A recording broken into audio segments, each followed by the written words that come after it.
Hello and welcome to Fundamental Value, a journey to quantify crypto. I'm your host, Joshua Frank, co-founder and CEO of The Tie.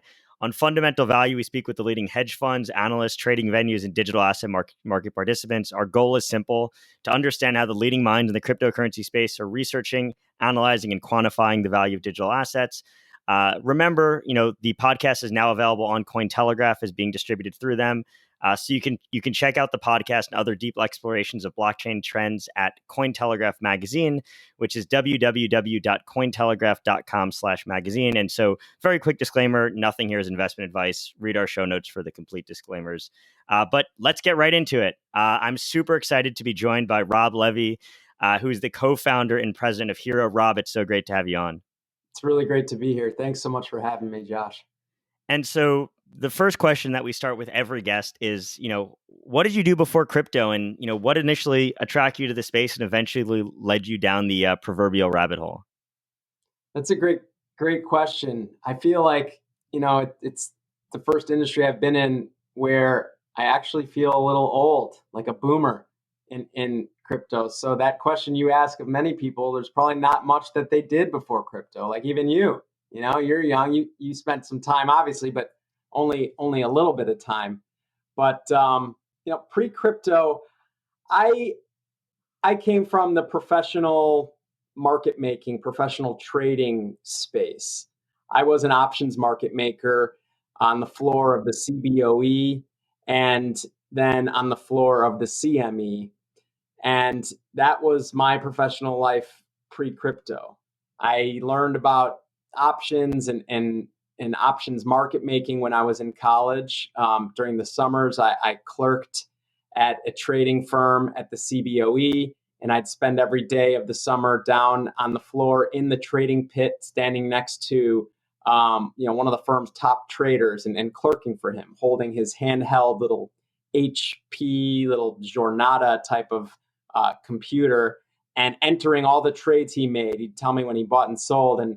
And these were the summers of 97, 98, 99, like some of the internet boom, dotcom stocks flying on page views and stuff like that. So that first summer I was in the Amazon.com pit.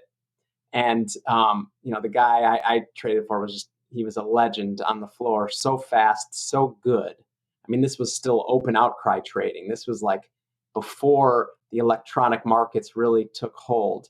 So it was a different sort of trade. It was like kind of like how playing poker, when you're sitting at a table with people and you get to know them and see how they play, and then it turned into, well, you're playing 20 hands at a time on online, and you don't get to really see anybody. But that was my life pre-crypto. I was a market nerd. I lived in order books and did automated options market making. And so how'd you discover crypto, and what initially led you down this, down the rabbit hole? And then you eventually started Gordian Block in January 2018. So, what kind of led you there? And then, I guess kind of walk through what that, that firm is as well. Yeah. I remember it really vividly because I became a Twitter fanatic when I was on the floor in the corn options pit at the CME. And at the time, finding out from farmers across the Midwest or across the country how their corn crop was or how the weather has affected them, like really kind of getting that firsthand knowledge and interaction, communication with farmers. Before Twitter, it was much more difficult. You really had to go through either, brokers, research analysts, like they had a much tighter grip on the information. And so what Twitter did was it really opened it up. And all of a sudden, like I'm following farmers all over. I'm looking at pictures. They're following me because I'm giving some commentary about what's going on in the pit, what's going on in the market. So I built a following and I had about 7,000 followers of like ag Twitter was what we called it. And it was so valuable, though. I was on Twitter like all day, all night. And I remember standing in the pit and I followed this account, The Price of Bitcoin. and I don't even know if it still exists, but it would come through my feed and I'd see that it would list the price of Bitcoin on like 3 or 4 different exchanges. And at the time it was Mt. Gox and some others. And if Bitcoin was a couple $100, 300-400, $800, I'd see that the spread, the price it was trading from one exchange to another was pretty wide for like the what it was. If it's a $600 thing and it's trading 520 on one and 640 on another, I mentally dismissed it because in the world that I was in, market makers and traders were fighting over fractions of pennies, really small edge, like it was kind of arbed out already. And the fact that the price was so wide on these different exchanges, I really just looked at it through the trader's lens and said, there must be a catch. This must not be substantial or real, or else traders would be kind of closing those windows. And it actually took then a solid couple years at least to where I really gave it a look, not from just the pure trading, market making aspect, but from like, what is this, using like my economics major type of mind. And then it really started to make sense. That was like the end of 2016, unfortunately. So, I learned about it.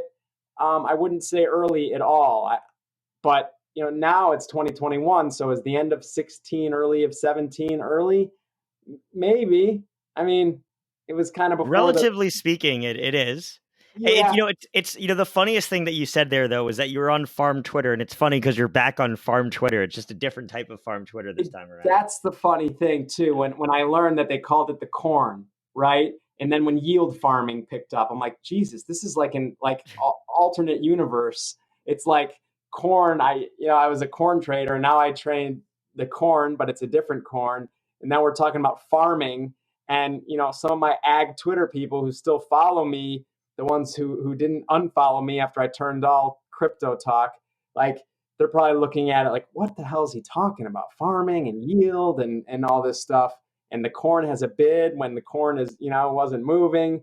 But ironically, like corn has been on a tear. Like corn, July futures just traded over $7 a bushel. I'm sorry. Like that's a big move. It's been years and years, kind of since the tail end of the drought in 2012, since corn has been this high. So that thing has had like a run. It's outperformed Bitcoin over the last few months. That's all I could say about that. That's pretty impressive. So something funny and a slight distraction is, did you see ETC's spread today? No, I didn't, but we were just talking about it on our Hxro Labs live stream. Crypto Messiah was saying that it was trading like well over on Coinbase. It was trading at 160 on Robinhood, 120 on Coinbase, and 80 on Binance today.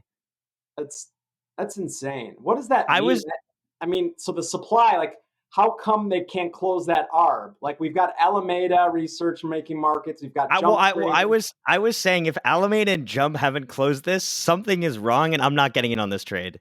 Yeah, it's wild. Maybe because of we talk about the 51% attack with Ethereum Classic, right? It's been one of those targets because it hasn't had the hash rate. It hasn't had the security of the network that it probably needs. And as these prices kind of melt up, there starts to be incentive for people to try to attack it. But how come? Yeah, but you have to think that Alameda. You don't think Sam is sitting at his computer salivating, seeing a $40 spread, regardless of what asset it is? I think so, but so what's really keeping him from moving inventory of Ethereum Classic? Let's see if it closed. Let's see. Yeah, I'm looking on Ethereum on Robinhood. It says it's 108.72 right now. So we're at. Let's see if this is closed. It's closed. So we're at 101 on Coinbase, 94 on Binance. So it's not full. I mean, that's still a big difference, but it's not. It was a $40 or $50 difference earlier in the day. The Robinhood thing. I mean, this Dogecoin move, right? very, very much has the feeling of the Robinhood momentum and like this retail money flow that got really powerful when we were looking at GameStop and AMC and all that stuff that created the big hullabaloo where they said you can't buy any more of this stuff for the next couple days. And Robinhood had some capital problems covering some 3-day settlement stuff. But this to me feels very, very similar. And then I think that once you then, and you're a nut about data and looking at how other things react, but let's look at today, right?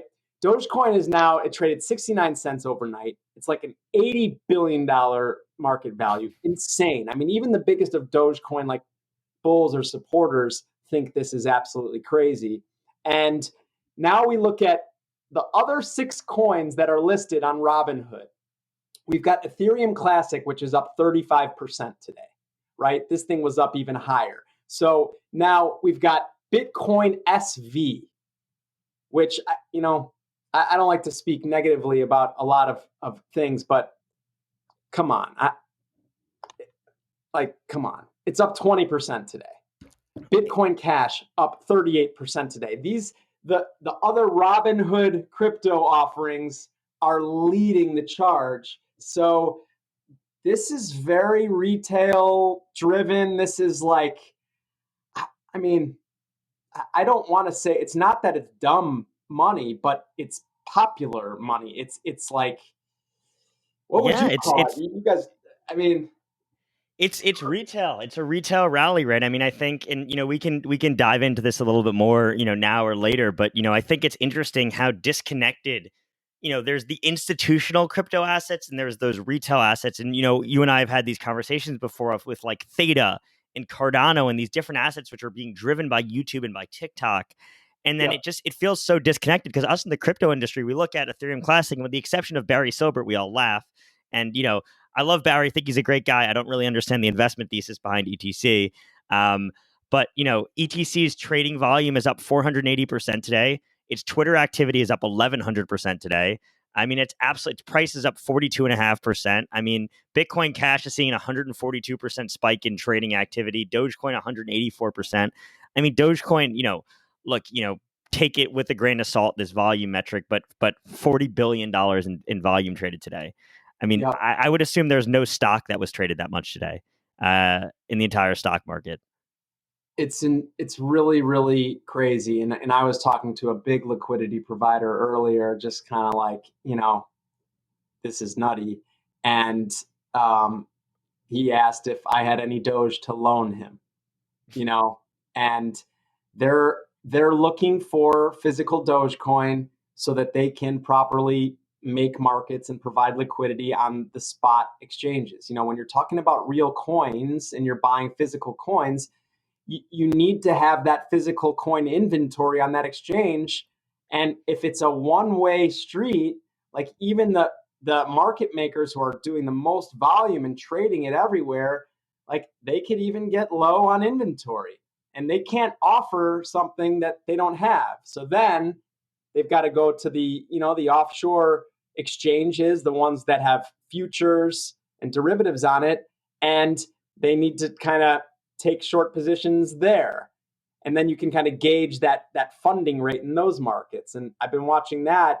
The funding rate turned negative on those exchanges this morning, kind of overnight for Doge, which means that in order to even have to take a short futures position, you're paying this funding rate every hour, every 8 hours, depending on what exchange. And it's going to cost you money to be short this thing. And that's because people are willing to pay a big amount to borrow Doge right now. They need Doge to be able to trade it on the spot exchanges. And they're running low. And it kind of, you're seeing that, it's like this supply like shortage, which if there's no supply to offer, price goes up. I mean, it's kind of that simple. But it's nutty, and it doesn't hurt that it is the supreme meme. You got Elon Musk out there tweeting. I think this latest leg, this latest uptrend really kicked into gear. And once again, like your great platform could tell us pretty much exactly, Elon Musk tweet about the Doge father and his upcoming appearance on Saturday Night Live this weekend. And then this Gemini and eToro listing in the somehow May the 4th be with you has to do with Dogecoin. I'm not sure why, but I know. yeah. And then on top of that, so you got Elon Musk, who's got a huge following, and he's, one of the smartest people on earth and richest. So he's out there. So then people are looking at it, and he's a good guy to piggyback. And then you had companies that were doing campaigns around it. Like I forget even which, but like a consumer goods company doing like a Dogecoin kind of promotion. It's powerful. I mean, we've seen assets that people think on a balance sheet, or if you're looking at statistically, that they don't have much value, like GameStop, when they were really doing poorly. No one was going to their stores. Their business was actually down and not good. And that stock exploded because some guys on Reddit and they spotted that there was a big short position out, and they said, if we all buy this thing, it'll probably hurt this guy. And you saw the power of what like a retail trading mob can do. So one really a little sidetrack, but related. So we look into, obviously we collect all this news, right? We have all this news data. And so we were looking at what are the most frequently used words in mainstream media around Dogecoin. And if you look, it's the first two are Elon and then Musk, and then it's like crypto whatever, and then it's Snoop Dogg, Mark Cuban, and then meme rally. It's all these different words. And if you look at the nature of the conversation around Dogecoin, it's completely different than anything else that we're seeing in crypto. I mean, something that is wild is that we've seen 30% more media mentions of Dogecoin in mainstream media yesterday than we ever saw on the highest day of Ethereum ever. Right. So it's kind of like, just like NFTs kind of have, it's seeped outside of crypto and it's kind of become mainstream and taking a life on its own. And so, in a second, would love to kind of get back to learning more about Hxro, obviously. Yeah. But my question for you, what does this mean, right? What happens if Dogecoin does get up to $1? What happens next, right? Is this thing going to totally crash and burn? If it does, can it bring the rest of crypto down with it? Is it disconnected? What are your thoughts on the, kind of broader market implications of this?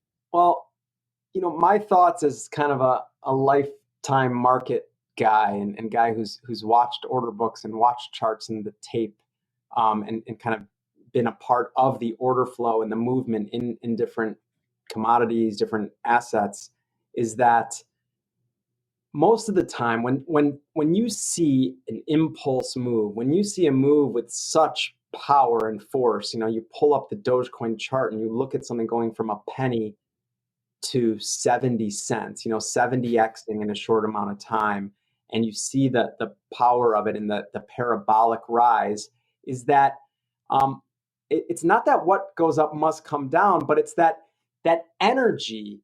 It takes a lot of buying power, a lot of order flow consistently, a lot of energy to move it that high, that much, that quickly.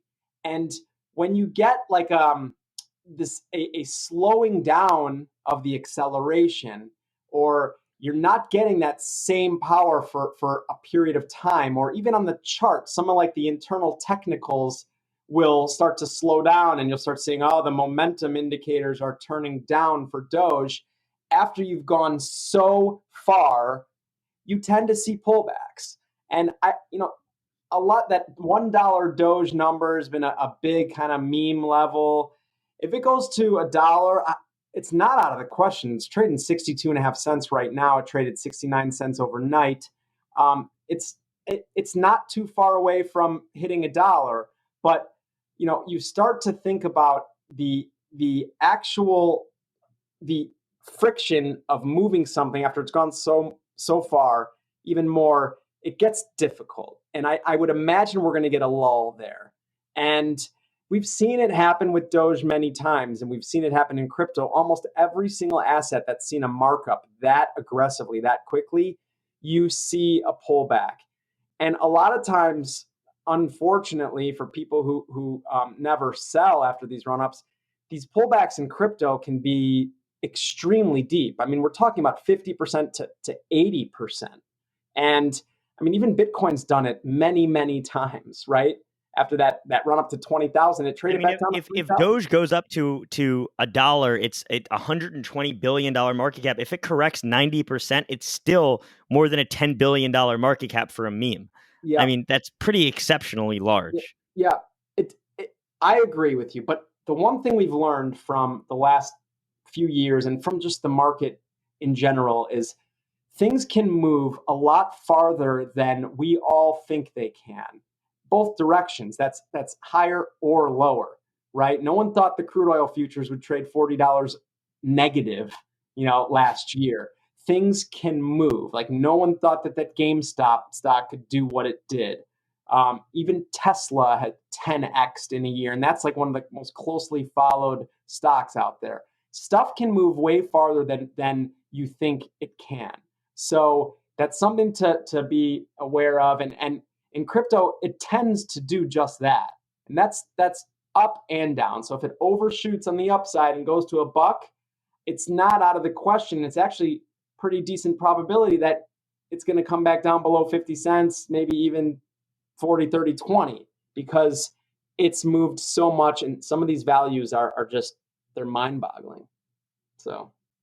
And so let's go back to, your journey into crypto, Yeah. and really would love to dive into Hxro, because I think what you guys are building is super cool. So, your first, foray was with Gordian Block, which is something that you're still running today. And so, it's a crypto fund. And can you kind of tell us a little bit more about that and why you decided to, launch a fund and what you guys are doing specifically? Sure. So, my partner, Dan Gunsberg, and I, who's also co-founder of Hxro and is the CEO of Hxro, we came together in January of 2018, and Dan had left the trading firm that I was at. He was the COO of this proprietary trading firm in Chicago, where I was running an agricultural options market making desk. And our daughters were in the same preschool class, and we lived in the same town. So we became close friends.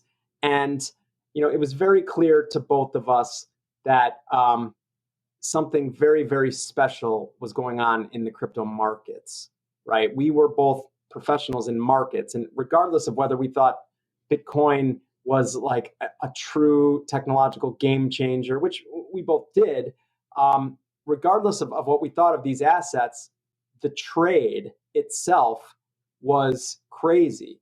It reminded us of the dotcom boom, where the volatility in those markets, it was so much greater than a normal type of market. And for me, I was still in college during the dotcom boom.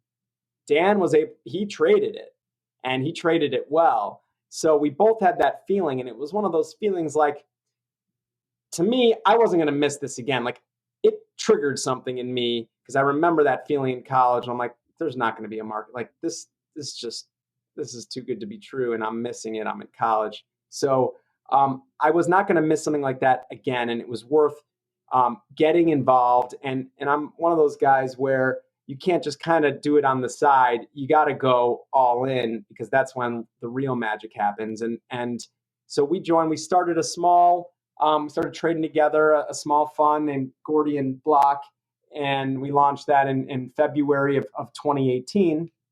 And we just, we were sitting in our office at the trading desk all day, and started really, really watching how this next generation of exchange and next generation of trading product evolved.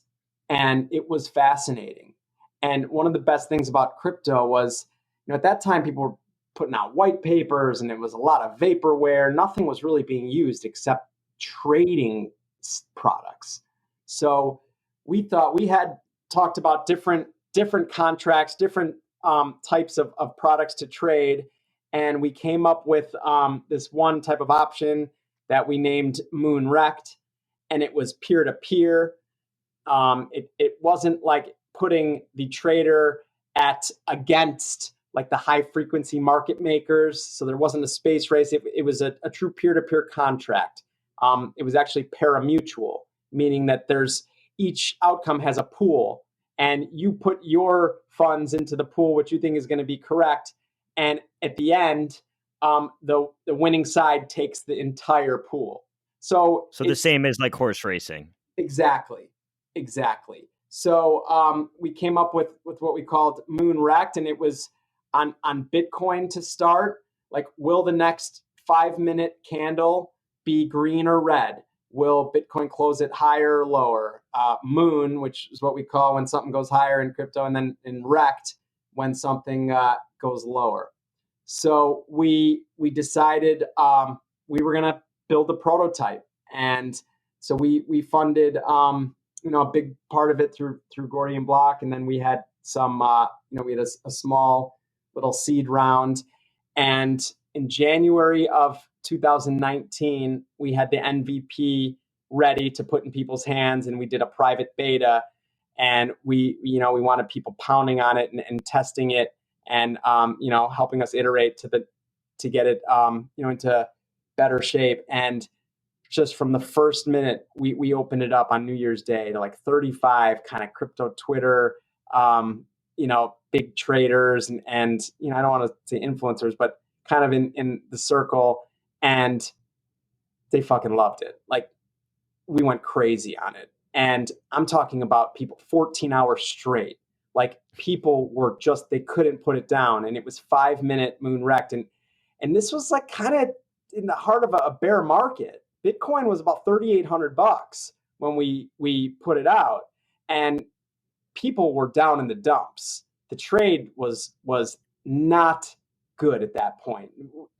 We weren't getting a lot of movement, and people had just literally, we had ridden that wave of emotion where everybody was so ecstatic for that stretch of November, December, the year prior, and we had gone up to 20,000, and to think that Bitcoin had pulled back to 4,000, Ethereum had pulled back to $100, and everybody's like mental gains and paper gains had just been erased. And the key takeaway was that bear markets are actually the best time to be building.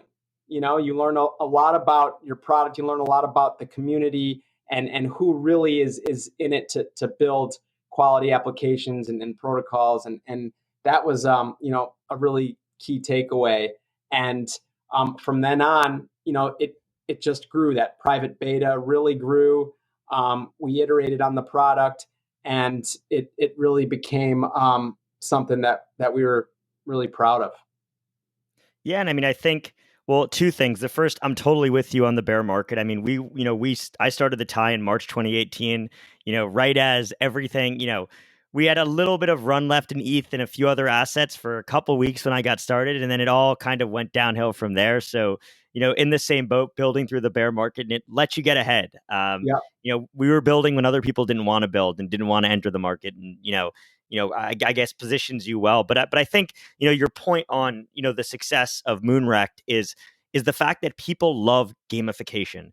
People love games and gambling and all sorts of different things. I mean, you speak of parimutuel betting. I mean, horse racing is a great example. We see that with Zed now, which isn't horse racing, horse gambling yet, but it's horse racing on the blockchain and NFTs. And I know you and I have had this conversation, and so this is kind of Moonrect is what led to Hxro. And so, can you kind of talk about what Hxro is and what Moonrect is in kind of relation to Hxro, but kind of the broader vision of Hxro?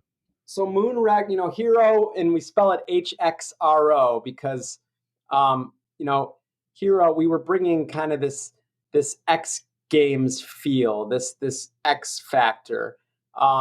In the world that we had lived in, the clock played a big role. As an options market maker, the clock during the day, there's clocks everywhere on the exchange to the second, and it was a big factor. Like on expiration day, you had to get out of your positions. The positions were going to expire, so there was a lot of risk changing hands on expiration. And the clock became a big part of it. And also, like in traditional professional trading, at the end of the day, when you close, and now as much as the markets are open almost 24/7, it's 24/5 like in traditional markets. But at the end of the day, they take a snapshot and there's settlements. And the amount of margin that you have to post is based on your like end of day positions and stuff. So there is a lot of squaring up before the close. Before the close, you see a lot of transaction volume across the board. So that clock really stood out for us, and it brought about like some psychology and emotional reactions. So the big part about Moonrect was we had the clock there, and what we were doing, all these Moonrect contracts were aligned with the most popular time frames on the chart. So we started out with the 5-minute, 15-minute, and 1 hour, because those were time frames that a lot of traders would look at when they were trading. So people were then taking positions on a 5-minute candle, a 15-minute candle, a 1 hour candle. And it was because of the parimutuel and pool-based nature of it, we would get like a real-time sentiment gauge of how people were leaning, bullish or bearish. So, Moonrect was the first product on the Hxro platform. And later on, we added another pair of products. We call them Hxro.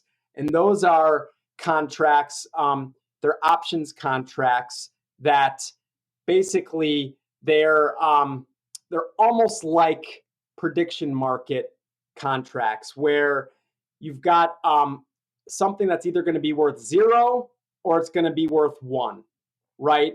Will Donald Trump win the election? And when you're trading in a prediction market, the value of that contract vacillates somewhere between 0 and $1. So if it's trading 40 cents, that means that the implied probability of that event happening is about 40%. And the power of those contracts is that where one of those contracts is trading, it really gives you an idea of what the like live odds are of that event happening. So take a TIX contract, for example. Will Bitcoin close above $60,000 on June 25th, right? And that's like a big kind of quarterly, monthly expiration. And if it closes above $60,000 on June 25th, it'll be worth $1. And if it doesn't, if it closes below, that contract will be worthless. It'll be worth 0. So right now, that contract could be trading 40 cents, which is telling us that the market is pricing that outcome at a 40% likelihood. So Hxro contracts, it's got this gamey feel because it really is, we represent the price of these contracts in odds, in live odds, in European decimal odds, which is like the most popular way of presenting odds in European type of products. So if the odds are 1.4x, that means if I take $100 position and I'm right, I'm going to get 140 back when the thing expires. So, we've got, Moonrect would be the parimutuels. That was the first product that we launched on the Hxro platform. And Hxro contracts were the second product line that we launched on the Hxro platform. And that launched right at the end of October. So it's been out for about 6 months. And FTX is a partner on that product, right? Yes. So FTX is a partner. We on the back end, we use FTX's RFQ and trade engine and collateral wallet system, and it's all connected through API on Hxro, and FTX has been a great partner, and both Dan and I were very bullish on Sam Bankman-Fried and what he was doing there for a long time, and it seemed like a natural. And we called Sam up. He's a great guy, and he was really excited about the product, and he's like, yeah, let's do this. So that's been a really great partnership there. And so, obviously the first two products, that are part of kind of, I guess, the Hxro network or Hxro are focused on crypto trading. But I think the grand vision is even bigger than that, right? And so, Yep. what do you see Hxro network becoming, right? What are you seeing being built on Hxro, over time? Yep. What is that vision that you have in your head, and how has that changed over time? Yeah. So we always thought the goal was always to have these moon rect contracts, even from the beginning, on chain. But in the middle of 2018, we had just witnessed what went on with CryptoKitties, and the Ethereum network was not yet ready for this type of product to be on chain. Every 1 minute, every 5 minutes, it just wasn't viable. The fee structure, it wasn't supportive at that time. So we decided we were going to build. We were going to see if we had product market fit. We're going to get this in the hands of people. Weren't worried about if it's on chain or not, and knowing that eventually we're going to do this on chain. So what Hxro.io is the platform, right? Hxro network is separate from Hxro.io. The contract engine that currently sits on the Hxro platform is not going to exist once we go live with the Hxro network protocols. So we're building a parimutuel protocol on the Solana network, and we're building options protocol for vanilla and for the TIX Wix contracts on Solana as well.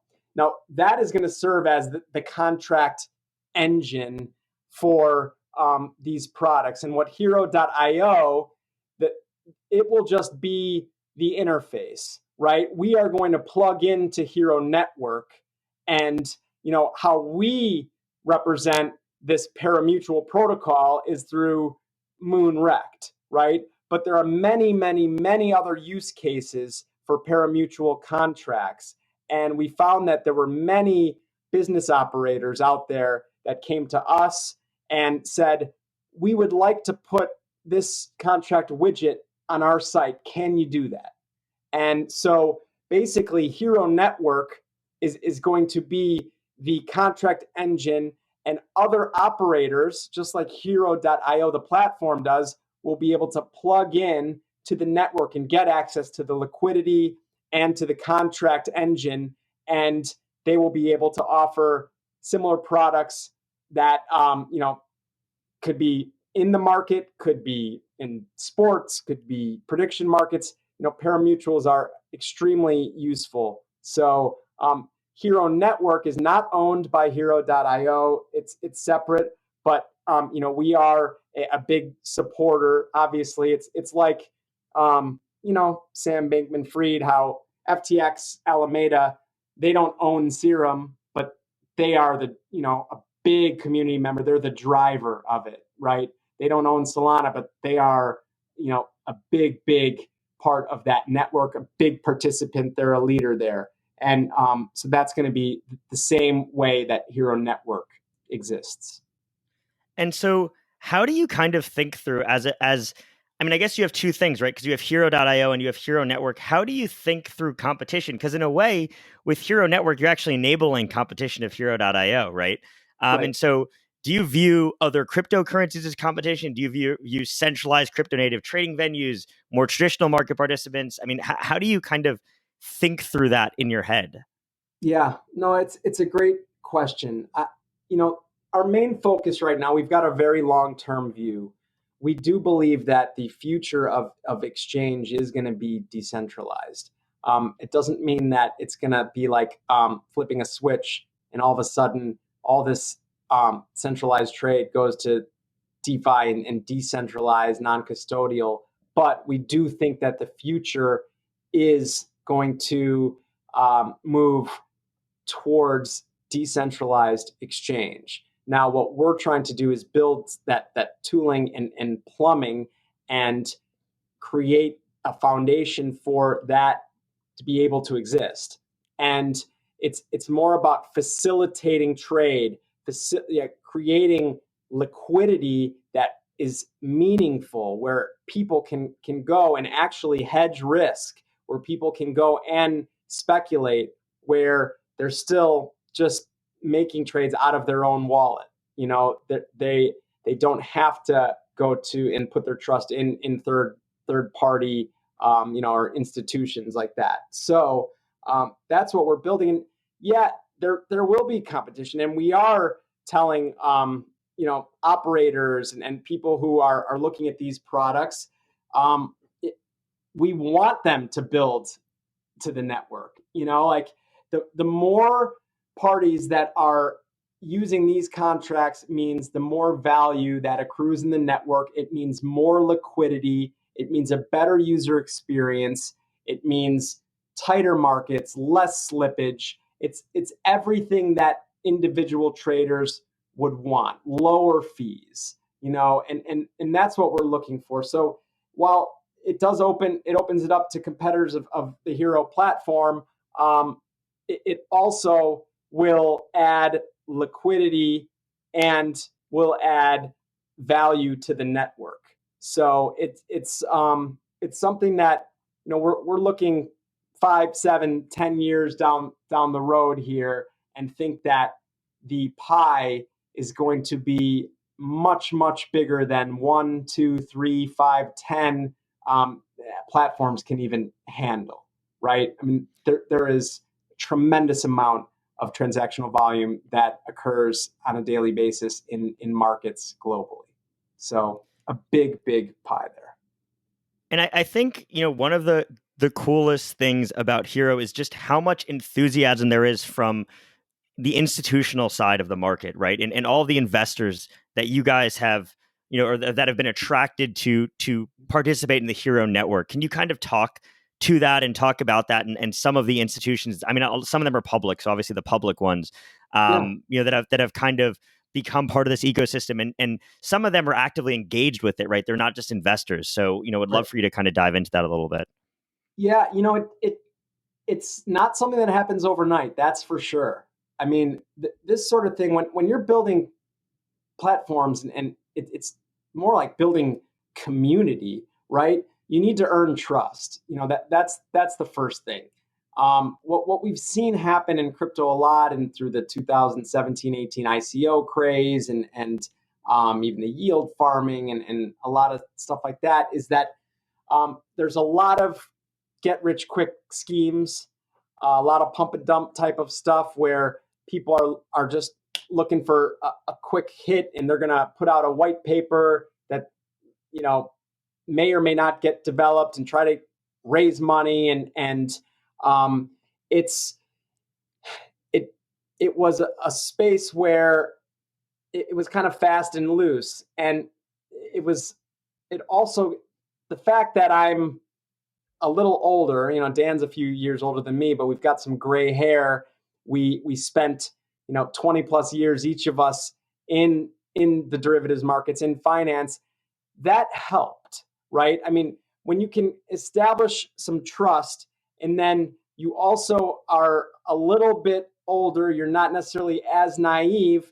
We've dealt with relationships, we've dealt with communication before on a professional level. So I feel like once people got to know us in person, and this was kind of pre-COVID, so we did see people at conferences. We traveled to Asia. Dan was in Hong Kong. I went to Taiwan. We both went to Korea.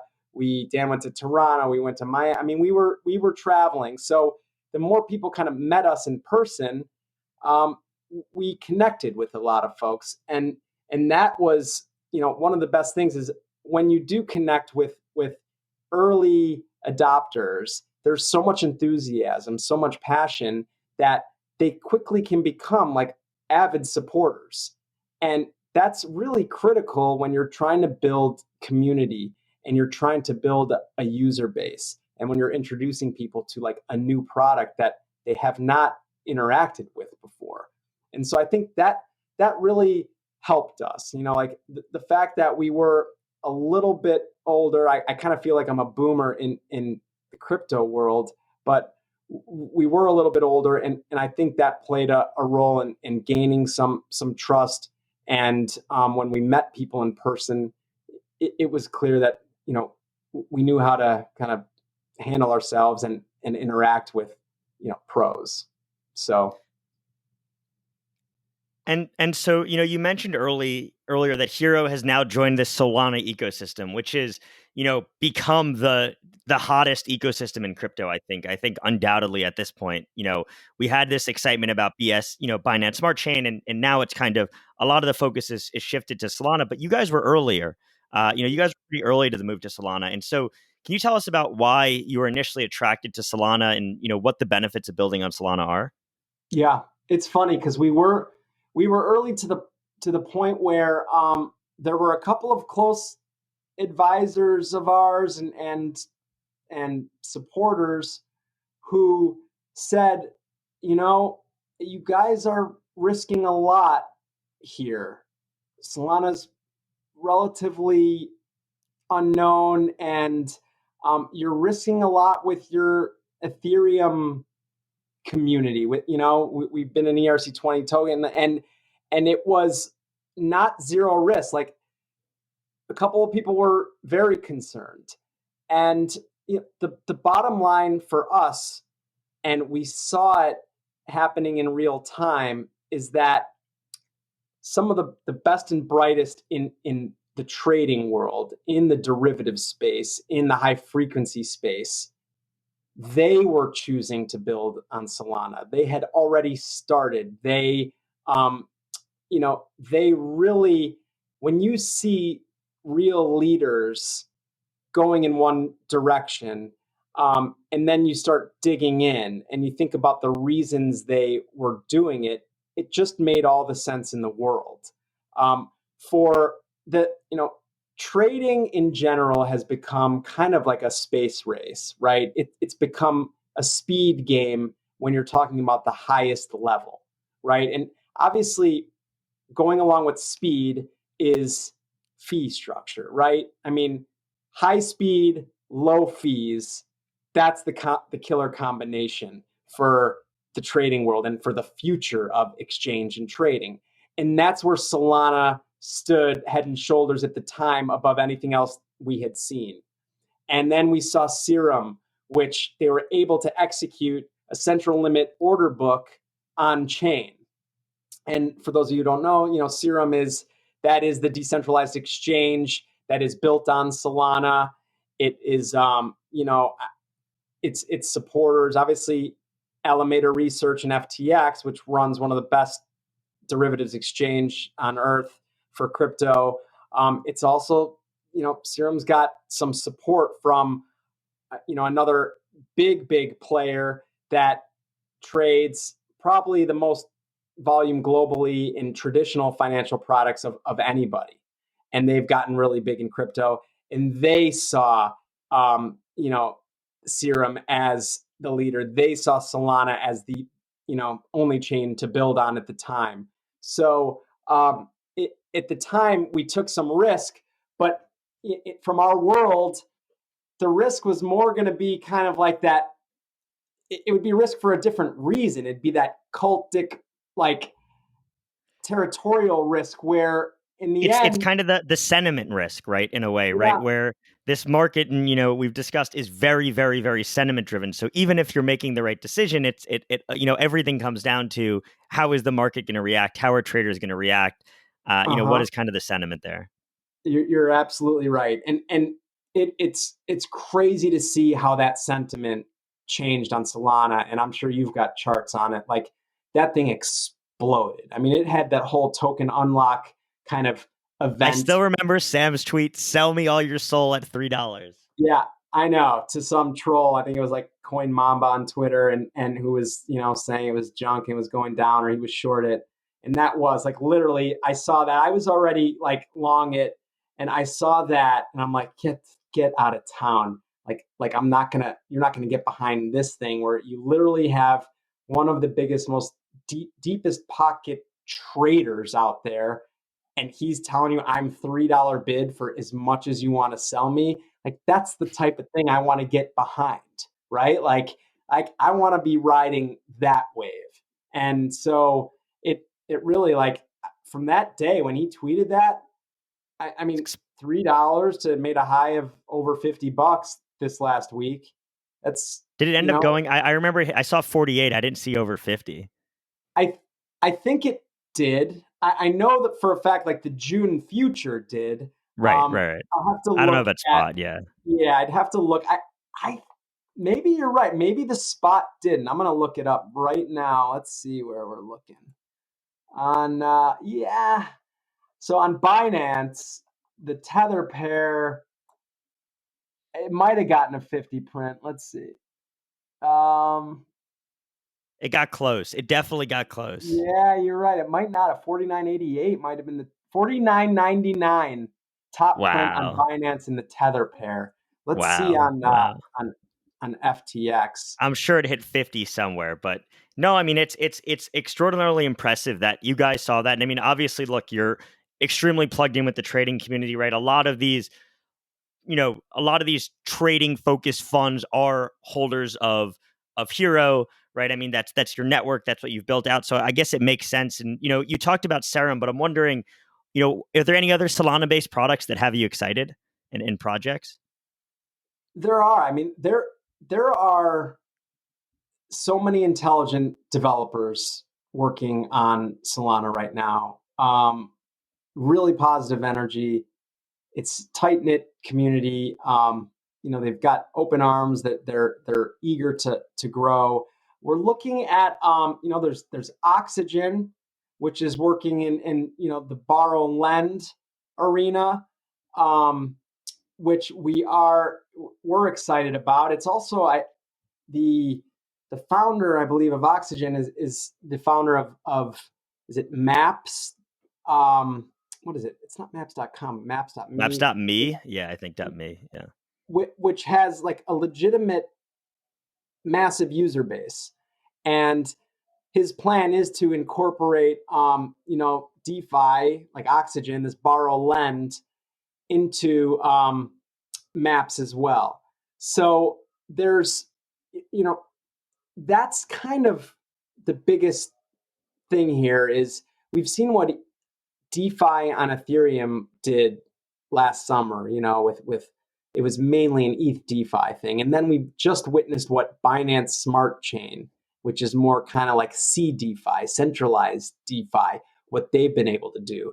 And what Binance Smart Chain was able to do, because they have such a massive user base, they were able to grow their Binance Smart Chain DeFi massively, really quickly. That power of that user base. So, I think with maps.me and with Oxygen and putting it right into the wallet, like there's potential to see some real user growth on Solana, and that's got us excited. Radium obviously has been doing great. They're doing great things.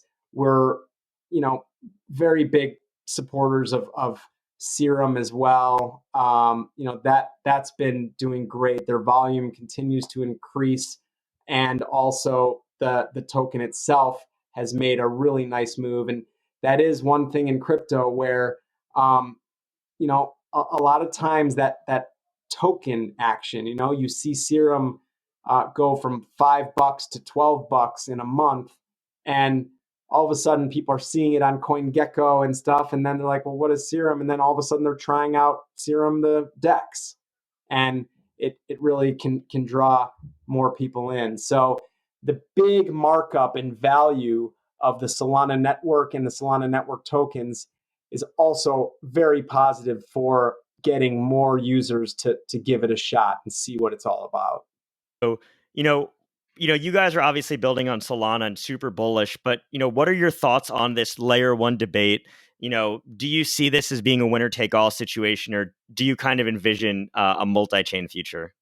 Yeah, I absolutely think it's going to be a multi-chain future. I don't think this is a winner take all type of thing, in the least.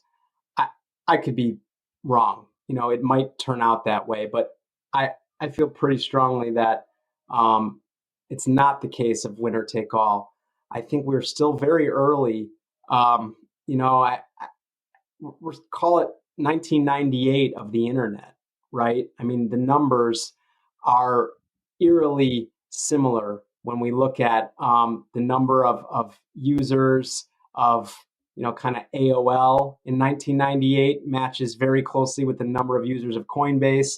The number of overall users of just the internet in general kind of matches with total like crypto users and wallets and stuff. So, if we think about being that early, and if we use that analog, the idea of just of one chain to rule them all, I don't think it's realistic, because what innovators do is they build, and there's a lot of room for innovation here. I think we're going to be seeing it from all different angles, and I think interchain interoperability is going to be taking place.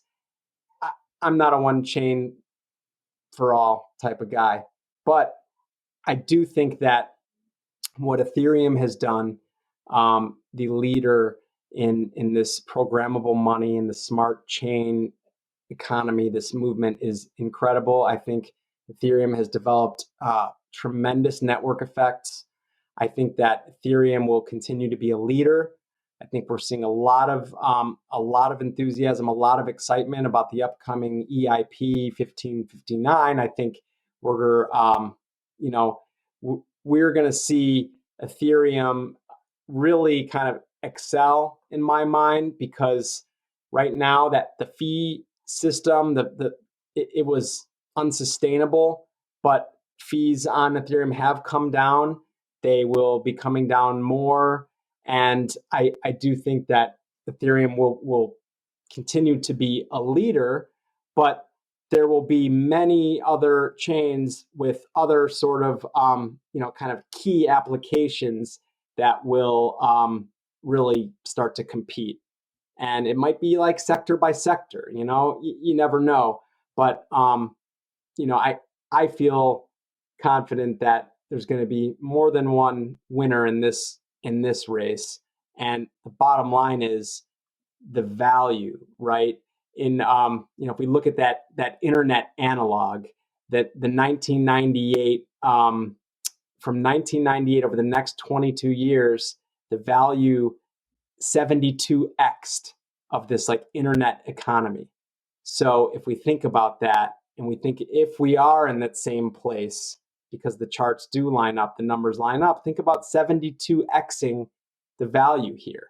That'd be incredible. That's not all going to be centered on one thing, right? That's going to be spread out, and there's going to be a lot of value creation to capture. So that's my take on it. So I think that's a really interesting, point, and I guess a related question. And I want to be respectful of your time, so we can run through some of these, quick. But that market got really frothy, right? And things corrected. And does this? Where are we in the dotcom boom right now? And obviously, look, I think there's an argument to be made that 2017 was a lot more dotcom boom like than today. But where are we in this current market cycle? Do you think this market is really frothy? And obviously, frothy markets, to your point earlier with Doge, can get a lot frothier. Yeah. Right. And so where do you think we are? And do you think there's still value plays in this market? It's a great question. There's so many layers to it, because if you think about that 1998 internet analog, Amazon went, boom. And then in was it 2001, it traded down to like $1 or $1.80. It made its low, a few years later when everything came down. So to think about if it's really that analog, like, are we going to experience that crash again, or was that crash what we just really lived through that the 2018 and 19 doldrums, right? If you look at the prices of all of this stuff now compared to then, we've come off those lows dramatically. So I think technologically, how people are actually adopting and starting to use blockchain and crypto, these products, technologically, are we closer to 98? Maybe that's the case. I think that the one thing we've learned is that the last 12 years have been very, very unique and very special when we look at global economic policy. And after the global financial crisis of 07, 08, this monetary policy, this zero interest rate environment, this flood the system with liquidity. And even with all the liquidity that they flooded into the system for years, they could not create any inflation. Remarkable. They were inflating, but they wouldn't create any inflation, which means that like the deflationary pressures must have been so strong. And was that due to production, to technology advancements? I'm not sure.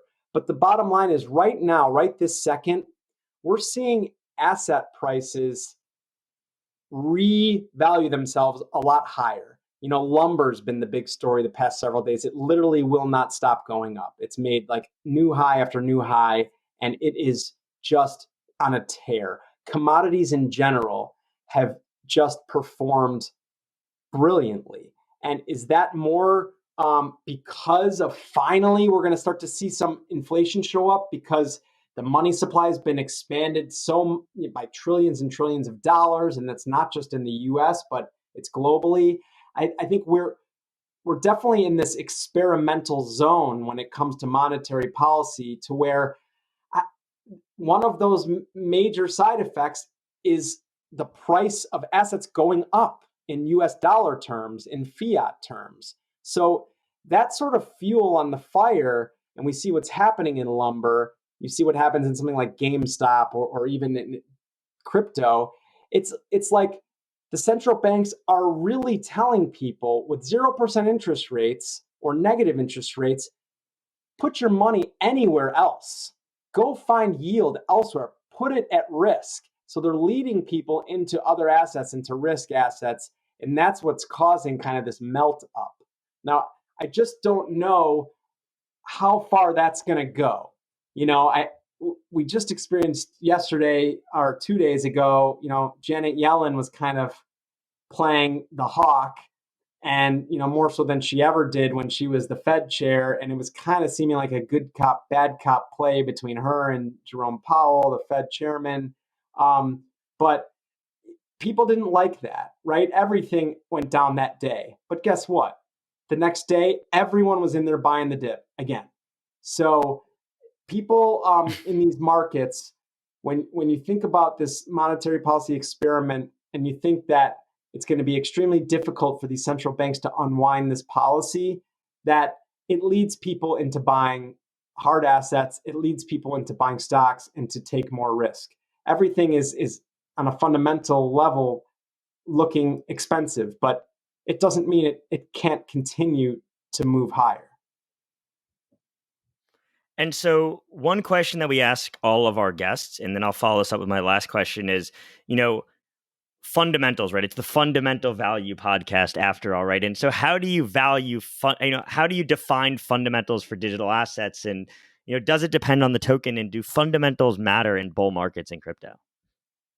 Well, yes and no. Fundamentals matter and then they don't. I think that like we're seeing right now, sometimes and there's some funny memes with they show the normal curve and they show like the lowest IQ people, middle of the road and highest IQ, and maybe the highest and lowest might have the same solution, but they get there in a very different way. But like right now, all the Robinhood cryptos are outperforming today. Like, is that a coincidence? Because what just happened with Doge and because of the retail flow there? That's not fundamentals.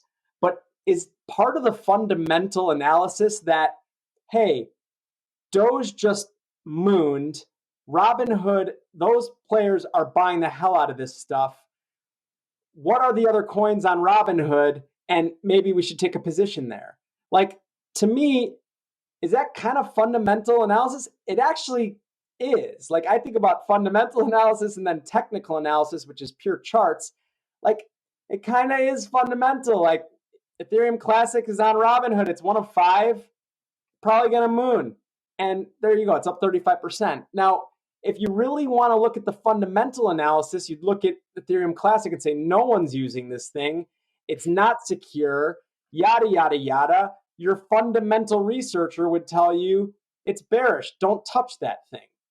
And then, we're looking at it and it's up 40% today. So I think that like there's almost two flavors of fundamental analysis, right? There's like, is this chain novel? Is it valuable? Are people transacting on it? Where is the network accruing value? Why should I own the token? Does the token give me any rights to any of this value? There's all those questions, but it also can come down to pure supply and demand, right? Part of fundamental analysis of tokens is like, well, if 90% of the tokens are being locked up in staking wallets, that makes it so there's not that many tokens on the open market, and it kind of might get difficult for buyers of that token to actually acquire it. So they have to pay up to do so. That's fundamental analysis. So there's like the technical analysis, not technical truly of charts, but like you're fundamentally analyzing the technical nature of the token, the protocol, the platform, whatever it is. And then there's other fundamental things, but other factors. No, I think that's smart. I mean, one of the things that I've talked to with a lot of guests, I mean, a number that I know that you know and you're friends with as well. Like, Hassan and Hassan Basiri is on the podcast a few episodes ago. It's a great episode. Definitely check it out. We talked about like this relative valuation. I also did that with Avi Feldman at Block Tower, right? And like in a bull market, it's like if Ethereum just moved up to $3,500. Well, are all the other L1s just going to follow, and it doesn't matter anything else about them because people are just kind of playing the trend. So I think it is also fundamental in a way. I think that's smart. And I think it's a good distinction to make. Yeah. No, and another thing like that idea of the comp, right? I mean, you're in that world. You look at hard numbers and all you can do is compare them, right? You compare the numbers and you see what's outperformed, what's performed. This is trading at this value, that's trading at that. It's like if you look at two identical houses on a street and one just traded for $500,000 and the other's offered at 450, it's like, wait, why are they selling this for 450? It's the same house. It's built the same, like that looks like value to me. Either something's, I don't know something, or that's value. So then that's part of this whole thing. We've been bullish of Solana, right? And Solana's went on a tear and it's trading $48 or today it's 44.80, whatever it is. But the market cap of Solana is, call it $12 billion. Yeah. Okay. It's not so even, call it 12, 13 billion, depending on what you're looking at circulating supply wise. And then you look at a competitor, right? And Polkadot, that went on a tear a little earlier. And that thing's trading with, a $30+ billion valuation. I think it actually touched 40 the other day. So I mean, Algorand and Avalanche are both $40 billion market cap assets. It's crazy. Oh no, they're 4 billion. They're not 40. Sorry, they're 4 billion. But Binance Coin is about to touch 100 billion. ETH is at 400 billion now. Which is it's absurd. Yeah. So you look at the layer ones, right? You look at Polkadot, which is a $40 billion cap. You look at Ethereum, you just said massive. So then you look at Solana, which is it's a real competitor. Like it's got buy-in from some of the best and brightest, and it's got applications, it's got value locked up, and it's trading at 4x discount, 3x. It's trading literally, it could 3x and still be cheaper than Polkadot in market cap. That's the sort of thing that like it's one of the only things you can look at when it comes to like the price of these tokens. And to me, I would rather be in the position of relative undervaluation than relative overvaluation. I might like both Solana and Polkadot, which I do. But if one's trading 13 billion and one's trading 40 and holding everything else equal, and in terms of like what's going on the network and all that, there seems to be a little bit of edge or a little bit more upside, a little easier upside in Solana. And so like those sort of things, it's a big part of it's not that you're necessarily going to put on a spread trade where you're going to get short Polkadot and long Solana, but you use those comps to give you an idea of what could have, an easier time moving higher. No, I mean, I'm totally with you. I mean, that was my play on. I mean, I've been in Pancake Swap since the beginning of the year, and it was the same play. It was like there is crazy volume on this thing on BSC, and it's trading at a ridiculous discount to Uniswap, and you can stake it and earn like 140% or more at the beginning of the year. So, I'm with you. And so, my last question is what is the shittiest shitcoin that you're either currently holding or that you held during 2017? Huh. That's the shittiest shitcoin. It's a great question. Man, I didn't do that much dumpster diving. Um, One coin that we held and we held through was Nexus, and it's not the Nexus Mutual Insurance Nexus, but it was Nexus.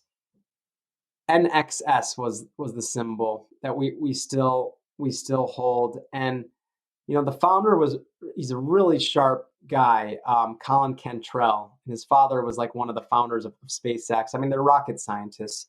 And I really, I listened to him. I read a bunch of the stuff he was doing. I still think what they're building is valuable and novel. That thing went up to like above 10, above $11, $12, and then traded all the way down to, I don't know how low it hit in the bear market, but it went low. And we ended up holding. I mean, we traded it a lot too. So we actually traded it pretty well, but that thing would pump like no other coin I had I mean, seen. the 52-week low is 13 cents. It's at about $1.50 now. Yeah. So it's come off 10x, right? So you're like, oh, at 10x off the bottom, but it's still 90% down on its all-time high or something. That's a So crazy like, chart. I'm looking at it right now. That's a crazy chart. crazy. And the guy's brilliant.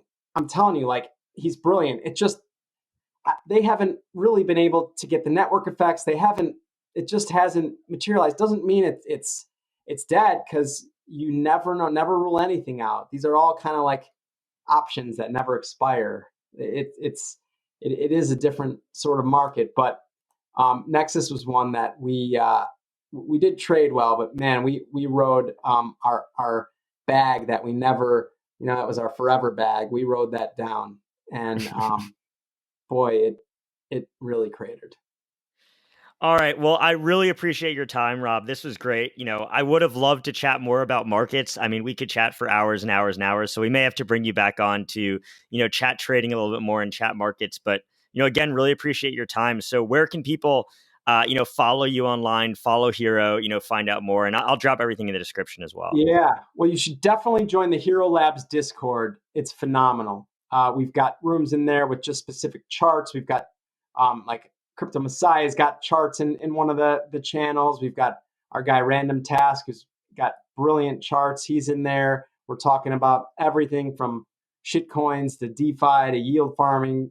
That's in our Discord, Hxro Labs Discord. We've got a YouTube channel where we do some great live streams. That's also under Hxro Labs. And then go check out hxro.io. Especially, our products are not available to U.S. residents and some other restricted jurisdictions. But for you outside the U.S., definitely go check out hxro.io. Some great simplified contracts. It's a great way to look at the market. And even if you look at some of these contracts and look at some of the data you can gather from them, I think it's really, really valuable. So that would be hxro.io. And you can follow me on Twitter. I'm at Robbie Levy, ROBBYLEVY. I'm not the ag Twitter guy I once was, but now I'm a crypto Twitter guy. Rob's got some great memes, so I definitely recommend following him. He's one of the best memers in crypto. Ooh. Well, that's too kind, but I can dig up some zingers, and it's really kind of what you're feeling at the time, and you find that's why I love, and I'm still such a boomer when it comes to GIFs. I still think CMS has the best Twitter account, but you're up there. I think you got a good one too. I love CMS. They're great. Love that account. But thanks so much for having me, Josh. I really appreciate it. I appreciate it. Thanks again, Rob. All right, dude.